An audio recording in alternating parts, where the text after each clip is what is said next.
remember that we are all broadcasters, that we are all constantly sharing information with other people. And these are small messages. These are messages like, I am stressed. I'm tired. How are you? The boss is driving me nuts, or I don't deserve to be at this company, versus, how are you? I'm doing great. I'm grateful. I'm grateful for this opportunity. I'm so excited to see that my son was able to get an A on a math test. Those small changes influence every single business and educational outcome that we know how to track. So when we make those small changes to our communication style, what we find is that it raises our chances of promotion at work by 40% over the next year. We've seen people who deliver one piece of positive praise to one person on their team and are able in 3 weeks' time to raise the entire team's level of productivity by 31%. So imagine being able to infuse all the people in your company with a higher level of that productive energy. Parents who have decided, instead of just saying, how was your day? They say, what was the best part of your day, or what was the coolest thing you've learned, have gotten their kids to not only scan their day for more positive things, but they've been able to also train their brain from a scientific perspective to be more optimistic. I'm Srini Rao, and this is the Unmistakable Creative Podcast, where you get a window into the stories and insights of the most innovative and creative minds who've started movements, built thriving businesses, written best-selling books, and created insanely interesting art. For more, check out our 500-episode archive at unmistakablecreative.com. Michelle, welcome to the Unmistakable Creative. Thanks so much for taking the time to join us. Oh, thanks for having me. I'm excited to be here. Yeah, it is my pleasure to have you here. I actually came across your book on Amazon, Broadcasting Happiness, and I was pleasantly surprised to find you were married to a former guest of ours, your husband, Sean Acor. So it was kind of a no-brainer after reading that book and how blown away I was by the concepts in it to invite you to be a guest. So on that note, can you tell us a bit about yourself, your story, your journey, your background, and how that has led you to everything that you're up to now? Yeah, absolutely. So I was a CBS news anchor, anchoring 2 national news programs. And basically, I got tired of telling negative news stories, which anyone watching the news, I'm sure, can understand. And so also, though, what I decided was I was really curious about being able to investigate how can we talk about negative news, not just on the news, but around the dinner table with our families, in our businesses, in a way that doesn't leave people feeling hopeless and helpless, but actually empowers them and helps move them forward. So my friends thought I was absolutely insane. I left my job at CBS News, and I went back and got a master's at the University of Pennsylvania in positive psychology, which is a scientific study of happiness and human potential. It's basically how we can use the science to live happier and more successful lives. The only thing is, though, that while there, I had this epiphany, and it's that we are all broadcasters. It's not some special power reserved for, national CBS broadcasters or professional athletes or celebrities. We all have this incredible power to influence the people around us as parents, as leaders, as friends. The small choices that we make to talk about and focus on certain things in our reality influence other people and how they move throughout their day. So I've become fascinated with this research, and now that's what I do. I'm a researcher and an author. Awesome. Well, I am really, really curious about all the things that actually led you to the point of working at CBS as a news anchor. When you look back at the early experiences of your life, growing up, parents, mentors, influences, are there certain inflection points that you think ultimately led you down this path? And if I remember correctly, you actually didn't start out working in news. You were an engineer, correct? Yeah, that's right. For my undergrad degree and a couple years after, I was in computer engineering. The inflection point there, or the influence, was my father, because my father's a computer consultant. So I grew up around computers, taking them apart, putting them together, and figuring out how they work. That led me, I think, to have a certain level of confidence with machines.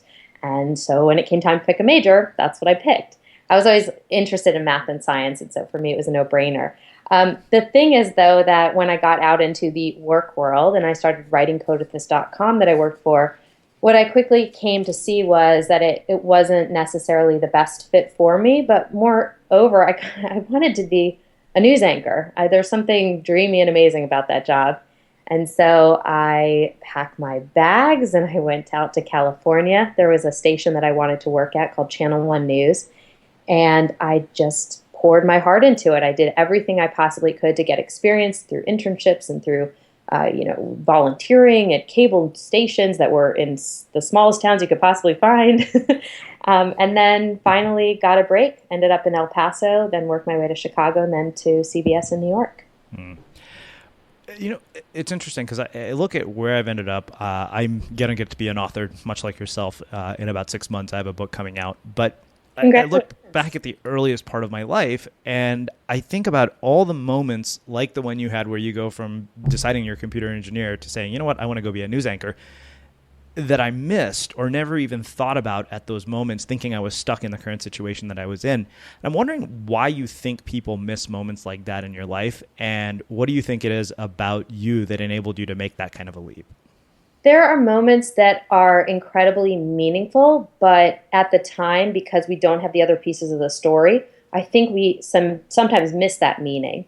It's only later on when we see how the story unfolds that we can go back and pinpoint that particular moment as being something transformative and highly influential. I was writing an article this morning, and one of the questions from a journalist that I was working with was, has there been a phrase that you've lived by, and how has that influenced your thinking? And I was a phenomenal question, and what I came to realize was it was my high school's motto.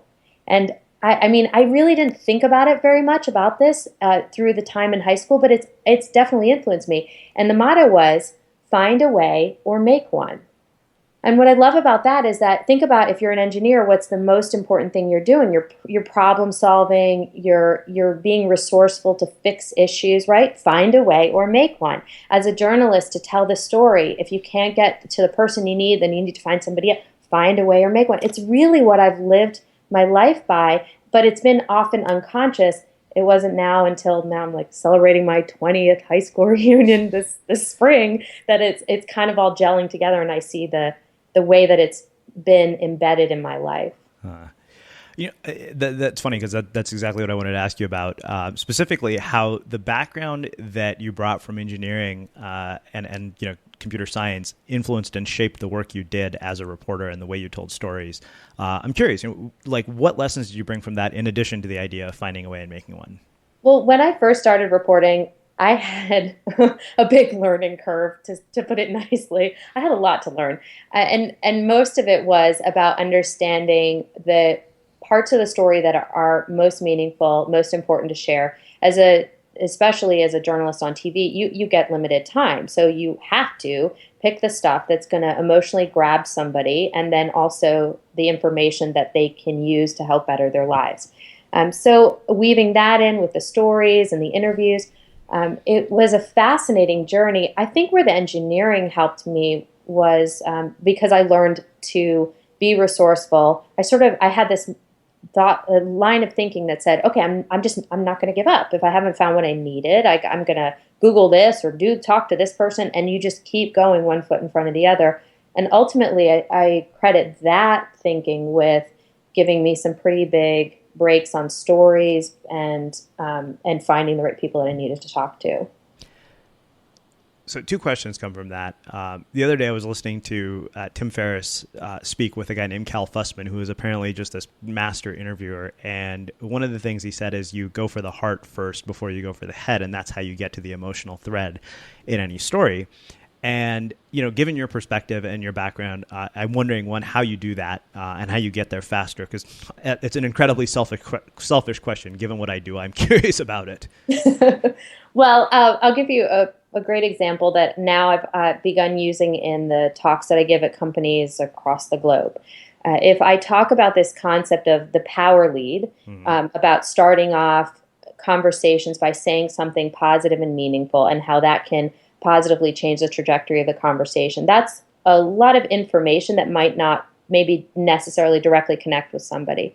But when I tell people the story of the best power lead I ever heard, that I think is where people say, oh, and the story is this. So I was working in my current position now as a researcher, and we were launching a program with Walmart. And the idea was that we went to 3 cities to share the idea of the program as a pilot and then get feedback. And while in the 3rd city, Memphis, this one woman came up to me after hearing our spiel and she said, "Oh, you guys are happiness researchers? I'm the happiest woman in the world. You should study me." And so I said, surprisingly, that's not the first time I've actually heard that. But tell me why you're the happiest woman in the world. And she goes on to tell me the story of how she waited until later in life to get married because she hadn't met anyone special until that point. She is supremely happy with this guy. And about 6 months into their marriage, her mother, who she was very close to, died suddenly of health complications. And so her husband was there for her in such a beautiful way, supported her through the period of mourning. And just as she is starting to feel better, this is about 6 months later, he dies in a car accident.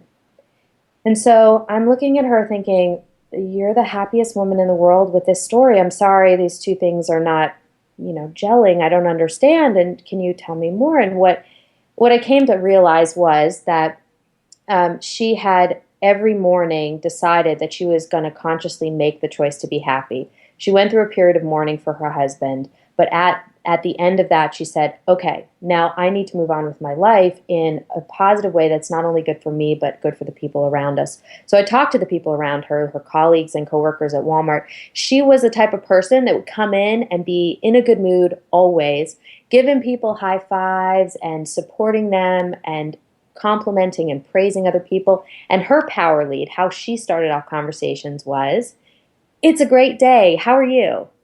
And I just love that because I think that shows us that even in the midst of the biggest challenges that we'll ever face, we can constantly make the choice to be happy. It's not always easy. And yes, there are terrible things that happen to us and great challenges that we will still have to overcome. But whenever possible, we can make that choice. So I think when I share that story, people say, oh, I can use the power lead with my kids when I come home from work. I can use it with, my colleagues when I start a meeting.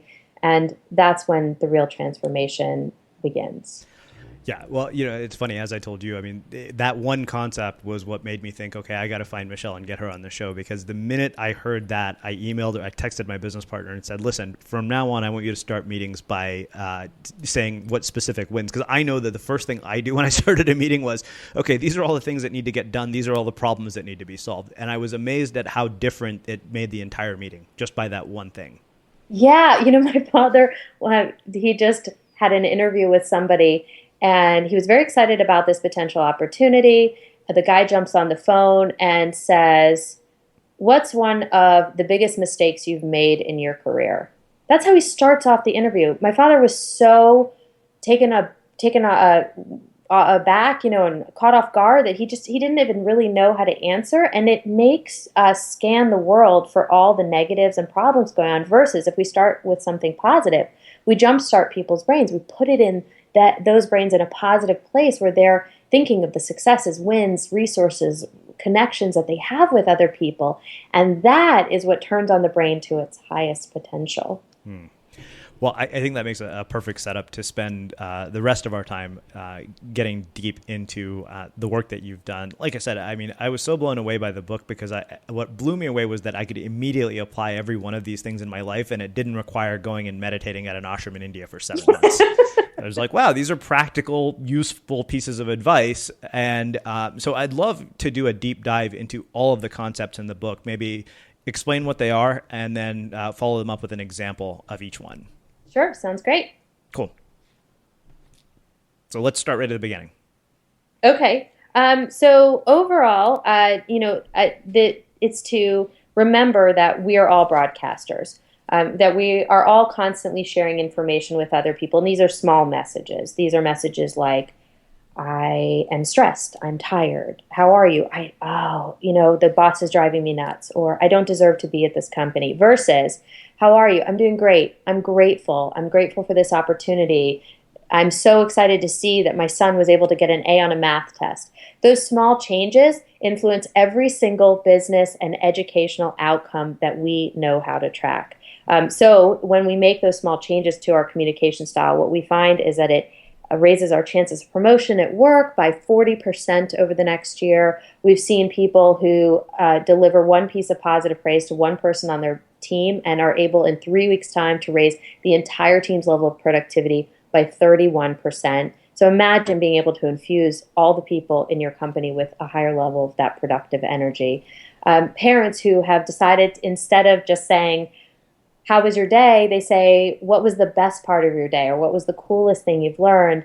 Have gotten their kids to not only scan their day for more positive things, but they've been able to also train their brain from a scientific perspective to be more optimistic. So, what I do in the book is I go through 7 strategies that you can use to be more influential in a positive way with the people around you. So, as we mentioned, the power lead is one of them. I talk about, another example is how to deliver bad news better, to talk about it in a way that communicates to other people a sense of compassion. You're giving context to the situation. You're expressing a sense of commitment to them so that you can move them from point A to point B, and ultimately staying solutions focused through that process. And so the first part of the book focuses on leveraging what's already working right, leveraging those successes.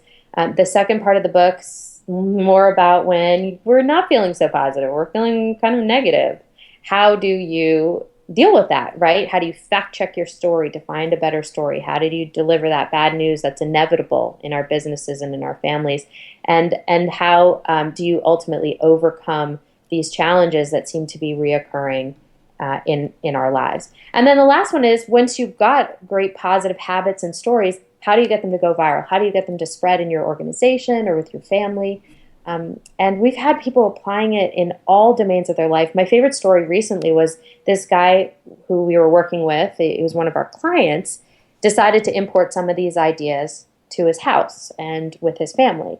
So one of the things we often advocate is the power of gratitudes, saying 3 new and unique things you're grateful for each day for a period of 21 days. We recommend 21 days because it's a nice way to jumpstart a positive habit in our lives. By day 28 and 29, neuroscientists are able actually to see on a brain scan new neural pathways being formed and new parts of the brain lighting up, which is unbelievable. So this guy said, well, I love saying my gratitudes myself and writing them down, but what if we were to say it around the dinner table, which I know is a habit many parents have? It ended up having an unintended consequence, especially with his teenage daughter. So his 5-year-old kind of was like, oh, Dad, this is fun and cute. The teenage daughter not really into it. The wife, of course, supported this behavior, and they all start saying their gratitudes. Cut to like 2 or 3 weeks later, and the dad gets a call from one of his teenage daughter's girlfriend's fathers, the other dads. And the other dad says, your daughter was at my house for a sleepover this past weekend, and we have to talk. He's like, oh no, what did my daughter do this time? What his daughter had ended up doing was, because she felt that the girls at school were being mean, and she was now well versed in this practice of speaking up about positive, good things that people are doing or good things going on in her life, she decided to get all the girls to sit down in a circle at the sleepover and go around the circle and say nice things about one another. And what I love about that is that dad was modeling this behavior of speaking up about the positive, being grateful and praising the people around him. And it was so infectious that the daughter adopted the behavior and then spread it to her friends. So what I think that the major conclusion from what I've seen in my work and from the book is that when we make those, as I mentioned, small changes to the way we communicate, and we actually bring more attention to the good things going on in life, we give license to other people to feel as if they can talk about the good stuff as well. And it reorients their brain to focus more on that versus the hassles, complaints, and problems that everyone has in their lives. So I don't know about you, but vacuuming is not one of those things that I ever look forward to doing. But as you know, your environment has a huge impact on your creativity. So I still like it to be clean wherever I'm living and working. But now it doesn't have to be something that you deal with. If you're like me and you grew up in the 80s, you probably fantasized about the day when cleaning your house would be like it was for the Jetsons, meaning you don't have to lift a finger. Well, the good news is that we're already kind of living in that future. And the easiest way to make sure your floors are clean every day is with the iRobot Roomba Robot vacuum. It cleans up after itself. The Clean Base automatic dirt disposal takes convenience to a new level. Automatically empties its own bin into an allergen lock bag that holds 60 days of debris and traps 99% of pollen, mold, and dust mites, so you can forget about vacuuming for months at a time.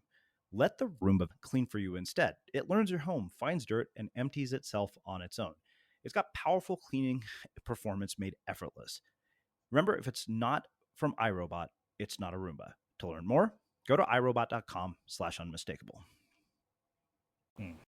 Well, I want to talk briefly about dealing with the negative aspects of this, because I think that, from what I've found is we tend to have a bit of a negativity bias, at least in my experience. And so where I want to talk about it from is, when really, really bad things happen, because I know you talked a bit in the book about dealing with depression and anxiety, and that fueling facts piece was so, resonant with me that I literally printed out a list of my own fueling facts and put it on my wall as a constant reminder, because I was so blown away by that concept. But, the thing that I'm really interested in is, one, if our natural tendency is to have a negativity bias, one, how do you shift it?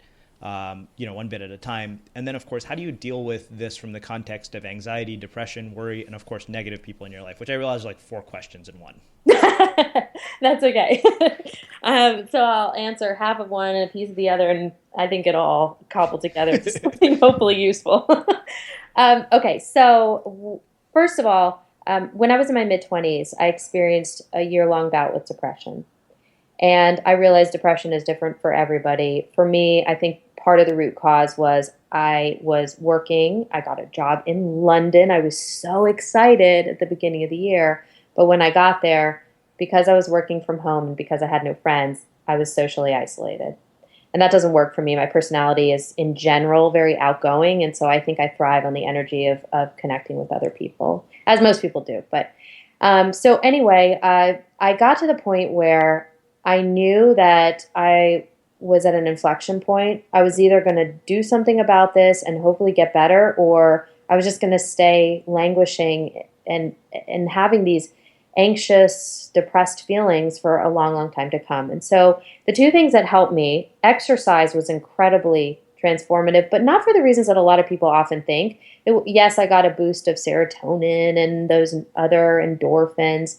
But also what I think was really important about that experience of going to the gym every single day was I was getting out of the house and I was doing something that made me feel better. So it communicated to my brain that my happiness was within my control. If I went to work out and I did this day after day, I felt better and better and better. So I knew it was something, a positive habit I could go back to, if that makes sense. Mm-hmm. And then the second thing that so that's more of a body approach. And then, but I also wanted to take a mind approach. And the mind approach was I applied this concept of fact checking, which I devote an entire chapter to. And it is the number one thing I still do today when I'm feeling stressed, blah, off, and I just want to get myself back into a better space.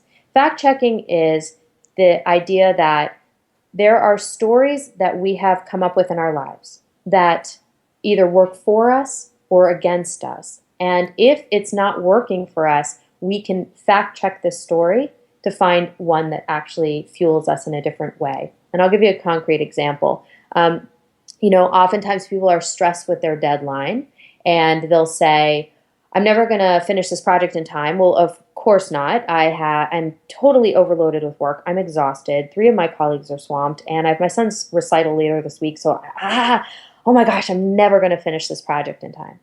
And listening to that, I totally understand why someone's feeling stressed. I've been there myself, right? Versus if we can find new facts in our environment, we can change the story. Our brain's an incredible processor. We can process 40 to 50 bits of information every single second of the day. The challenge is that from all of our nerve endings, from our body, we are bombarded by more than 11 million bits of information every single second of the day. So what that means is inherently there are choices to be made about how we devote our attention, and we have limited resources to experience our reality. If we focus on all the hassles, complaints, problems, and challenges first, we literally don't have brain resources left over to see the meaning embedded in the work that we do, the things that we're grateful for, the relationships that we have, and all the good stuff. And that stuff is actually fuel for us, for our happiness and our success. So taking that example, I'm never going to finish this project in time, we can fact check it. We figure out what's the smallest idea that is stressing us out, right? So I'm never going to finish that project in time. We come up with a set of facts that prove that story to be true. So if you're stressed about it, and I already listed the set of facts for the story, that's going to be easy, right? Yeah. But then the stretch is to find those other fueling facts that are equally true and don't necessarily prove the original story wrong. They just illuminate a new story. So in this example, it would be, well, if I'm going to be fair, I've been at this company for 4 years. I've actually never needed a deadline extension before. And while 3 of my colleagues are swamped, 2 others have offered to help me on this project. Oh, wait, I submitted a similar proposal last week, and I've got the template on my computer. I could use that as a launch point, and that project was well received. I got good feedback on it, so I know I'm heading in the right direction. And if I add up the number of hours between 9 and 5 or 9 and 6, between now and the deadline, I actually have more than 20 hours I could actually devote to this project. And those facts start to calm our brain down as we see this new story. So it's not about whether a story is objectively true or not. It's about whether it's working for us. And if it's stressing us out, like I mentioned, it's not working for us. So how can we see resources, successes, wins, connections, and other positive parts of our reality that together form this new story that propels us forward? Okay, so that's in the case of something like a deadline. What if it's something much more serious, like a death, an illness, a bankruptcy, like serious financial trouble? Because I know you've talked about some of these things in the book as well, which that honestly was what really got me and made me print my own fueling facts and put them on the wall. But I'd love to hear about that, because I think that, the idea of a deadline, to me, it's funny because what used to seem like a big problem to me suddenly doesn't anymore. And like one of my mentors told me once, he said, your problems never go away. What changes is your capacity to handle them. Oh, I love that phrase. That's great. But, speaking of which, I know that people often wrestle with much more serious problems than a deadline. So I'm curious, how this works in those cases. And, what separates the person who is able to actually pull themselves out of a dark spot from the ones who don't, based on your research? I think the biggest differentiator is our levels of optimism. So when a serious challenge strikes us, right, really serious, right? Financial troubles, when someone passes away that's close to us, there has to be a period of mourning the ramifications of that situation. If you lose a job, you have to take a beat, and sometimes for some people longer than a beat, to really feel the effects, the emotional effects of that. That's how we have high levels of emotional intelligence, and we stay in touch with our hearts and who we are. But from that point, there are lots of moments to make choices, both in our mindset and our behavior, that either can propel us forward or hold us back. There was, I use lots of examples in the book about how people are making those small choices. So if you're an optimist, just to step back for a second, the definition is really interesting. It's you believe that negative events are temporary and local. And most importantly, you believe that your behavior matters. If you're a pessimist, you believe that negative events are permanent and pervasive. So maybe not permanent for all of time, right? But just for a long period of time. And pervasive means that if some challenge strikes in one domain of your life, like work or a relationship, it bleeds into others as you experience a low mood or anxiety or problems. So when, this comes to life very clearly when we've been working with people who've recently lost their jobs.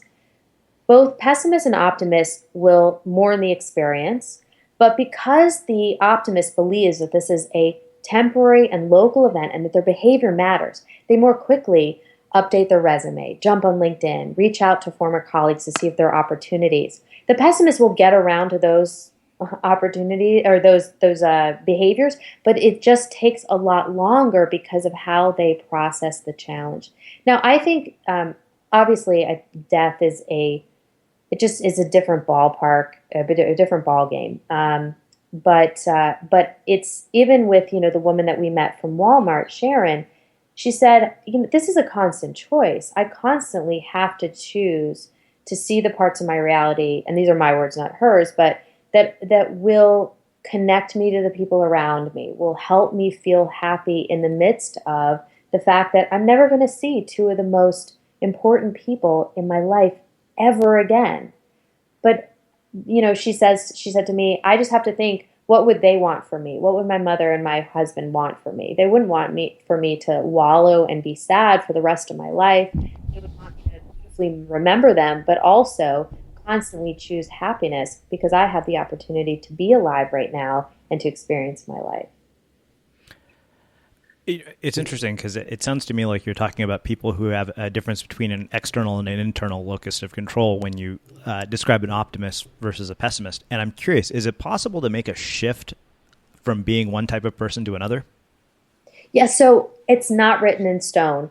Definitely our genes and our environment play a role. How your mother or father would process challenges that you would come home with, it definitely influenced how you think, right? So if you came home from the playground and said to your mom or dad, this kid's being mean to me at school, how they talked about it influenced how you now process people who cut you off in traffic. It definitely has, has bearing on that. But what we find is that there was a study done with 80-year-old grumpy pessimists practicing pessimism their whole lives. They were testing as moderate level pessimists. When the researchers just had them list their gratitudes, 3 new and unique things they were grateful for each day, the ones that kept up that practice for 14 or 21 days actually started testing as low level pessimists. The ones that kept the practice up for 6 months tested as low to moderate level optimists. So what it shows us is that at any point in our lives, our neural pathways are malleable. We can form new habits, which in turn can create a new mindset in us. There's one other piece of the fueling fact story. I know you talked about this in the book, and I was hoping you would share the story of the baby being born. I remember reading that, thinking, okay, because I come from an Indian family. I'm 38. I'm thinking, oh my God, my parents are going to freak out. I'm going to die single. Like all these things suddenly start going through my mind. And I read that, and that, believe it or not, was what gave me a little bit of relief. Oh yes, okay. So this is my favorite study I've ever come across, ever, because it just turns everything we think about conception on its head. So I was approaching 35. My husband and I had recently gotten married, and we were going to try to have our first child. And if you look in the media at articles on getting pregnant, 35 seems to be this doomsday. Good luck after 35. It's just all downhill from there. So I started looking at the research behind this, and the often repeated study, which is everywhere, says that women ages 35 to 39, after a year of trying, 30% of them will still not be pregnant. That's really depressing if you think about it, right? And I think it influences our behavior because it gives us less hope that this is actually going to happen. When I started to fact check this story, because I wanted a more hopeful picture and I was hopeful it was out there, I found that, yes, this statistic and this research study was printed in a very prestigious journal called the journal Reproduction. But when you go and look at the citation of that study is actually based upon French birth records from the years 1670 to 18. Oh my gosh. So this is a time before antibiotics, IVF, modern medicine, and it's completely different than the world we live in now. And then when I went to find more recent studies, it was so much more of a hopeful picture. What we found is that your chances of getting pregnant, even when you're 40 and 41, were significantly better than this study. And so for women who are thinking about it, just to know that there's a stronger possibility that this can happen, or if it's not happening right away for you, you have all of these avenues that you could try. It changes how we operate in the world. So that's good. That's consolation for you when you're find someone wonderful and you're going to have a family, and it's all possible. And it is back to what you're saying about the locus of control within us. The more that we can see that we have control over our reality, the more we feel empowered to do something about it. So I just completed a study with Ariana Huffington and researcher Sean Achor, so you mentioned Sean earlier. He's my husband. He's my co-researcher. He's everything with me. So anyway, what we found is that if you pair a discussion of a problem with a solution versus just dumping the problem on people, you significantly alleviate negative moods like irritability, hostility, anxiety, and you actually influence in a positive direction people's ability to be creative or to problem solve. We found that when we start talking about solutions that people can take themselves, that increases problem solving by 20% on unrelated future tasks. So what that means in a very practical way is that if you have a problem, whether it's with your family or at your business, with your team, and you can talk to them about the problem and you can pair it with a discussion of potential or actual solutions, not only are you doing good for solving that particular issue, but you're empowering them with this activated mindset that they carry on to the other work they're doing, or if it's your children, to their schoolwork. You're leaving them in a more positive state than when they started the discussion. Okay, so two questions about this. One is more a comment than a question. It was about sort of, a necessary period of grieving. And I remember I saw a therapist after a particularly difficult experience. And I remember he told me, he said, I know you want this to be over. He said, it just doesn't work like that. He said, it's not going as slow as you think. It feels like forever for you because you're in it. And that kind of blew my mind. I realized, okay, I had to stop fighting that at some point and let it take its natural course and assume that I would be back to normal at some point. The other is a question, which is about dealing with, people in our lives. Now, you mentioned often it's a byproduct of the environment that we're around. I grew up with a mother who worries about everything. Like, I'm convinced that she thinks every car on the road is going to hit her. She thinks I'm going to drown every time I go surfing. And so I'm really, really curious how we handle people like that in our lives. Yeah, my mom worries a lot about the same kind of things. She called me about Zika like 5 times already. Yeah, my mom saw an article about Chipotle, and I was about to go to lunch, and she said, "Well, there's a bunch of people who got food poisoning. You shouldn't go and eat there." I'm like, "That happened in Seattle. We live in Southern California. What the hell?"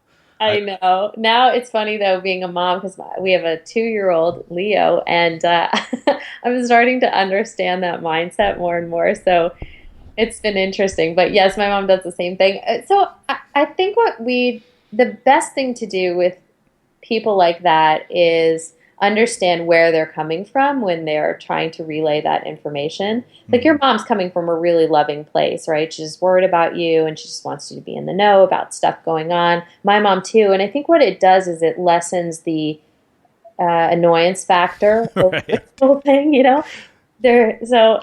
she's your news source about specific types of stories. But there are people, and I looked at this a lot because of the book, that are just constantly negative, but in a different kind of way. Mm-hmm.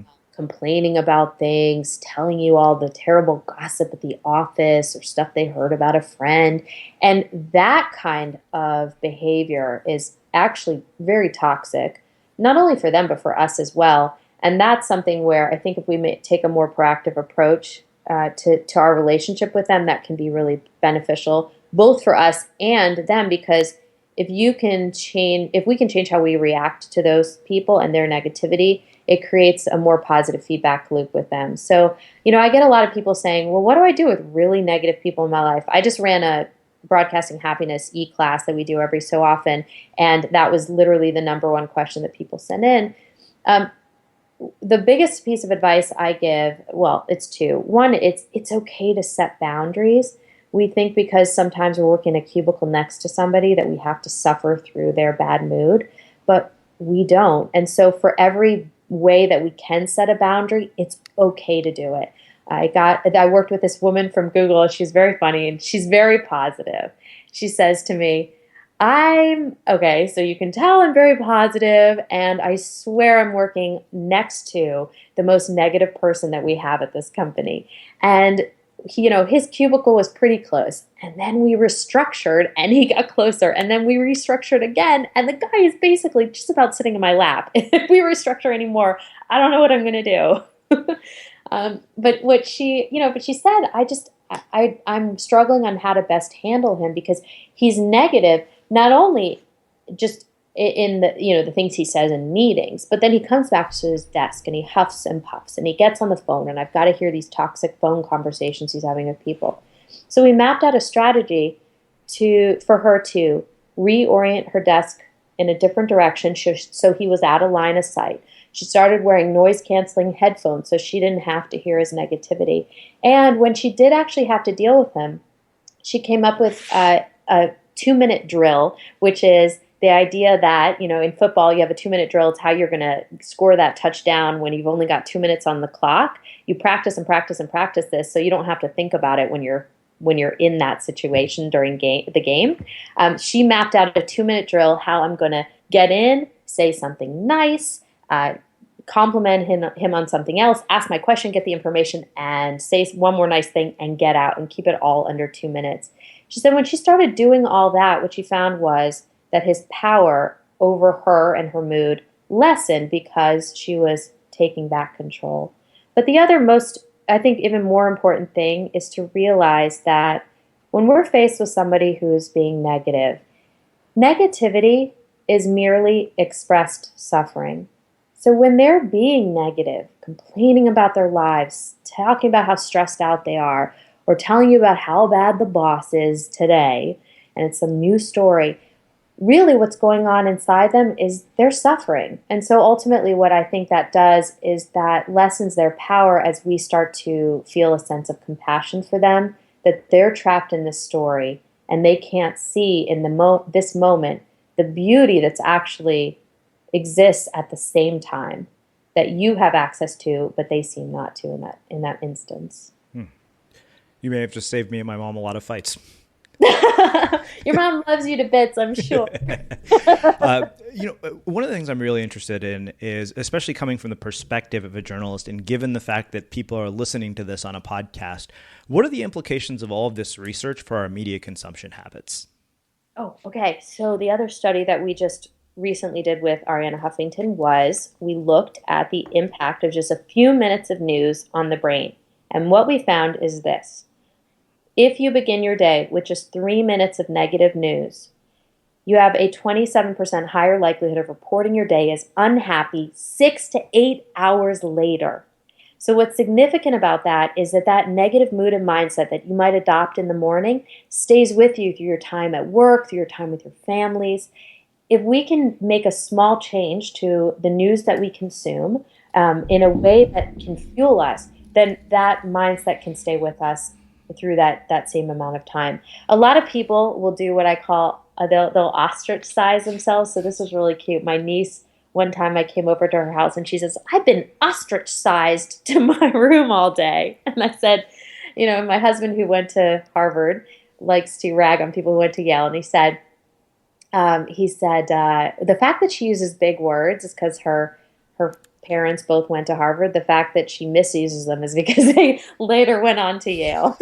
I will let my sister, who is currently at Yale, know that. Okay. Yeah, my university, while a wonderful place to be, didn't really have a rival, and our mascot was the jumbo elephant. So what are you going to do there? But anyway, but I love that word because people, I think, and I've done this too, in order to maintain a modicum of happiness, we think that we need to ostracize ourselves from the events going on in the world because they all seem so negative. It's just better to stick our heads in the sand and feel happy in this ignorant bliss, right? Whereas what we're seeing now is that there's a much stronger path that doesn't involve being in the know about every single negative thing going on in the world. It also doesn't involve ignoring the negative stuff and just focusing on puppies and kitties and funny little stories like that. The third path is a path in which we talk about, in the face of challenges, solutions that we can take. This, and it's what I call transformative journalism. It's activating, engaging, solutions-focused reporting. It activates in you a belief that your behavior matters. It engages you through discussion and calls to action. Here's what you can do about this issue, and it's focused on solutions that have been taken before, or we can take, or hey, let's talk about this to find out what the solution can be. It's not just problem, problem, problem, problem, problem. If we're only exposed to a barrage of problems, our brain starts to believe that everything in the world is beyond our control. And that in and of itself is the biggest problem that I think we're facing right now. So for our news consumption, I encourage people to be really picky about what kind of articles they read or news they watch. If it's just negative stuff going on in the world, forget it. If you can find news outlets, and there are many of them popping up, that can focus on the problem and potential solutions, fill your brain with those stories. And also don't forget to fill your brain with inspiring stories of people and organizations that have overcome challenges and are doing good things in the world. That is fuel for us, and it's motivation and empowerment as we move through our lives and face challenges that we have. It's interesting because as you were talking about that, I couldn't help but think back to a portion of Sean's book where he actually mentioned starting your day with something like watching a clip of The Daily Show. And I did that for like months on end. And I was amazed at like what a difference that made. Yeah. I mean, taking a break and watching a funny YouTube video can be really good. And, and then I found some amazing stories. There's a new section at Huffington Post. It's almost a year old now, but it's called What's Working, where they focus on individuals and organizations that are doing great things in the world, that have overcome serious challenges, how they've done it. And you read 2 or 3 of those stories and you're ready to go. It is so inspiring. So I think the more we fill our heads with the more we fill our lives with hope and optimism. Well, this has been phenomenal. So I have one last question for you, which is how we finish all our interviews at the Unmistakable Creative. What do you think it is that makes somebody or something unmistakable? That is a fantastic question. I think that to be unmistakable, it's to be a bright light in the world.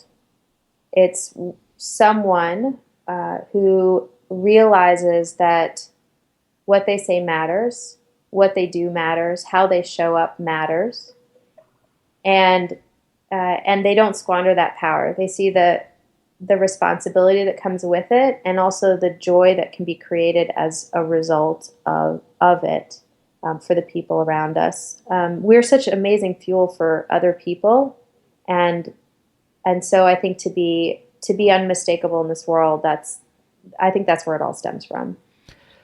Awesome. Well, I really, really appreciate you taking the time to join us and share your story and your insights with our listeners. And I'll link up everything that Michelle has mentioned in the show notes for everybody, and we will wrap the show with that. Next time on the Unmistakable Creative. I've seen people go at it 2 ways, but only one of those ways appears to work. One is to do nothing until you know what the path is. And so there's like, you analyze, you do exercises, you do a lot of self-examination. And what ends up happening is that no idea that you come up with actually ends up feeling strong enough to you that you could say, yes, this is my path. The approach that I do see work is actually the opposite of that. Is you go out and you try things and you experiment and you like go aggressively trying to do great work, and at some point you learn what works and what doesn't work. And there's a kind of a quote that explains that that I got from Eric Ries, the author of Lean Startup, which I've never heard him say this publicly, but he said it to me privately, and I really loved the quote, which is, a startup is the process by which the founders come to understand themselves.